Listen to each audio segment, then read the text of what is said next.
Ya, di tengah malam kisah Yekui berlanjut lagi di 1954. Kali ini berjudul Taktik Rahasia. Selamat mendengarkan kisah ini. Shen Tianzeng terdiam beberapa saat, dan kisah Ye Kui dimulai dari sini. Dia tak pernah menyangka bahwa Qitian bukan hanya orang yang berhati lembut, tetapi juga kurang ajar.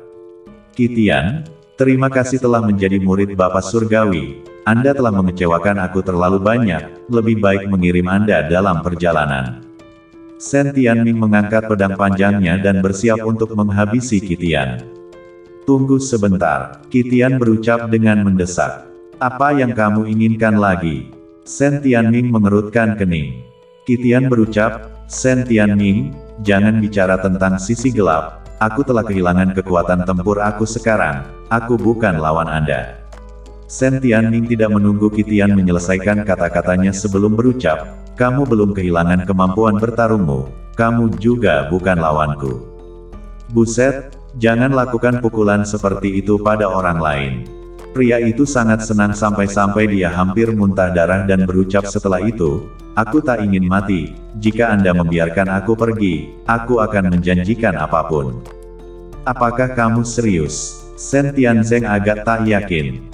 Itu benar, Qitian berucap, aku berani bersumpah. Kalau begitu, kamu bisa belajar menggonggong 3 kali untukku, kata Shen Tianming. Wajah Qitian berubah menjadi sangat jelek dan dia berucap, Shen Tianming, jangan terlalu banyak menggertak orang. Shen Tianming memiliki wajah terbuka, aku terlalu banyak menggertak orang, apa yang bisa kamu lakukan? Wajah Qitian memerah, jika kamu melakukannya lagi, aku akan, guk. Shen Tianming pertama kali membeku, lalu menundukkan kepalanya dan tertawa.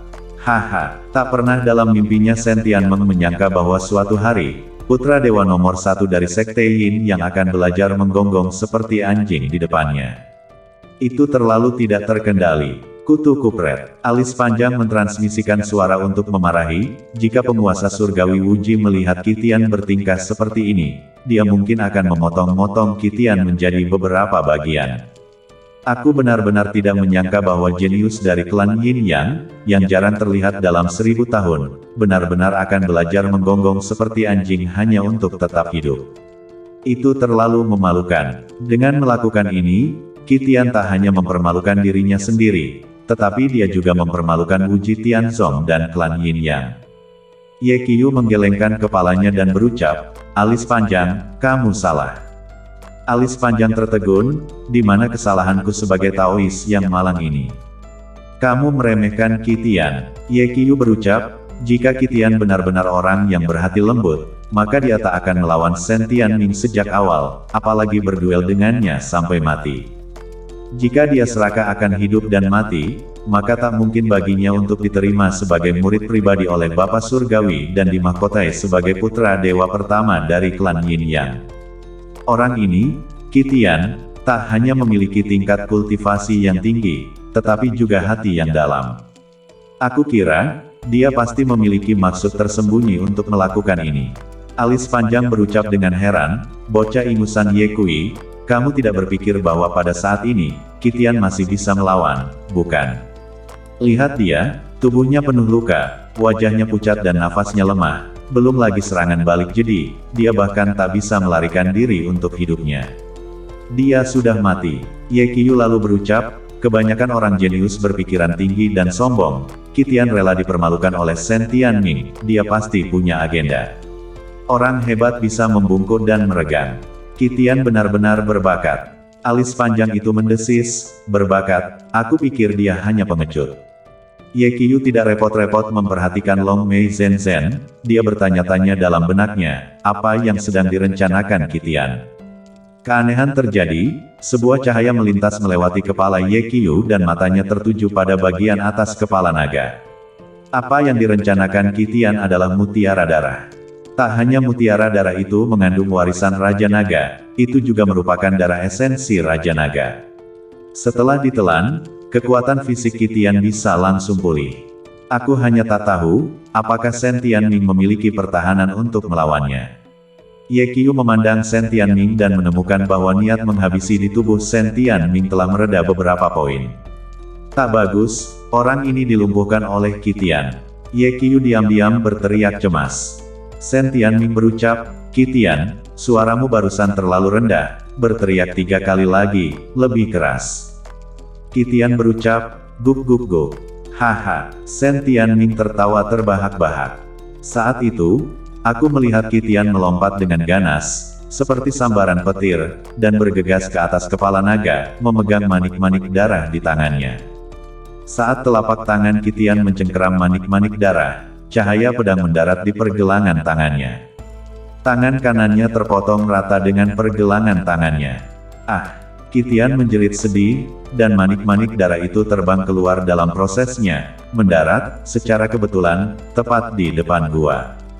Baik Ye Qiu dan alis panjang menatap mutiara darah, yang jaraknya kurang dari 3 kaki dari mereka pada saat itu. Mengabaikan manik-manik darah, Shen Tianming memandang Qitian dan berucap dengan raut muka menghina, "Apakah kamu benar-benar berpikir aku geblek? Aku tahu betul bagaimana Bapak Surgawi Wuji bertindak. Sebagai murid pribadinya, bagaimana mungkin kamu rela dipermalukan seperti ini? Yang kau lakukan hanyalah melumpuhkanku sehingga kau bisa merebut warisan Raja Naga saat aku lengah.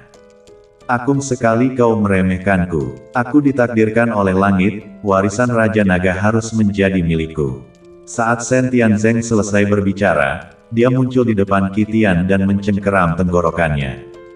"Qitian, musnahlah." Wajah Shen Tianfei dingin dan tangannya hendak mengerahkan kekuatan ketika Qitian berteriak. "Shen Tianming, biarkan aku pergi, dan aku akan memberitahumu sebuah rahasia," kata Qitian. "Apakah kamu masih mencoba menipuku?" Shen Tianming berucap dengan suara dingin, "Aku tak akan memberimu kesempatan lagi." Qitian dengan cepat berucap, "Ini tentang Yunxi, dengarkan atau tidak, terserah kamu." Shen Tianming tidak melepaskan pergelangan tangannya dan bertanya, "Apa yang kamu tahu?" Qitian berucap, "Jika Anda membiarkan aku pergi, aku akan memberi tahu Anda." "Kamu beritahu aku dulu." Shen Tianming masih tidak melepaskan tangannya. Qitian mendesis, "Jika aku memberitahu Anda dan Anda menghabisi aku, bukankah aku tak akan mengatakannya dengan sia-sia? Masih sama, jika kamu ingin tahu, biarkan aku pergi. Kalau tidak." Tangan Shen Tianzeng mencengkeram leher begitu keras sehingga Qitian langsung kehabisan napas. "Apakah Anda akan mengatakannya atau tidak?" Tatapan Shen Tianming mengerikan, seolah-olah dia ingin menelan Qitian hidup-hidup. "Aku akan mengatakannya, aku akan mengatakannya." Qitian berucap dengan mendesak. Baru setelah itu tangan Shen Tianming sedikit rileks. Qitian terbatuk keras dan hanya setelah beberapa saat dia mendapatkan napasnya kembali. "Rahasia apa yang kamu ketahui tentang Yunxi?" Shen Tianming bertanya. "Kamu harus tahu tentang Ye Changsheng, kan?" Ketika Qitian mengatakan ini, wajah Shen Tianming sedikit berubah. Qitian melanjutkan, "Sudah menjadi rahasia umum bahwa Yunxi naksir Ye Changsheng. Pertempuran di luar Gunung Abadi mengguncang tanah gurun timur. Ye Changsheng kabur untuk menyelamatkan nyawanya dan pergi ke Punggungan Selatan, ke tanah ras iblis." Shen Tianming bertanya dengan tak sabar, "Apa sebenarnya yang ingin Anda katakan?" Qitian berucap kepada Shen Tianming, "Anda harus tahu bahwa Sekte Yin yang kami telah menangkap Ye Changsheng sampai beberapa hari yang lalu ketika aku mendapat pesan bahwa Ye Changsheng telah lama meninggalkan klan iblis dan bergabung dengan Sekte Pedang King Yun Anda." "Ini bohong kan? Gak mungkin," ucap Shen Tianming baru saja keluar dari mulutnya ketika tiba-tiba, rasa sakit yang tajam datang dari perutnya. Shen Tianming menunduk dan melihat sebuah tusukan yin yang menancap di perutnya. Saat itulah dia bereaksi terhadap fakta bahwa Qitian telah memberitahunya begitu banyak dan benar-benar mencari kesempatan. Kesempatan untuk menghabisinya. "Qitian, sompret kutu kupret sontoloyo." Shen Tianming mengangkat tangannya dan memukul kepala Qitian dengan telapak tangan.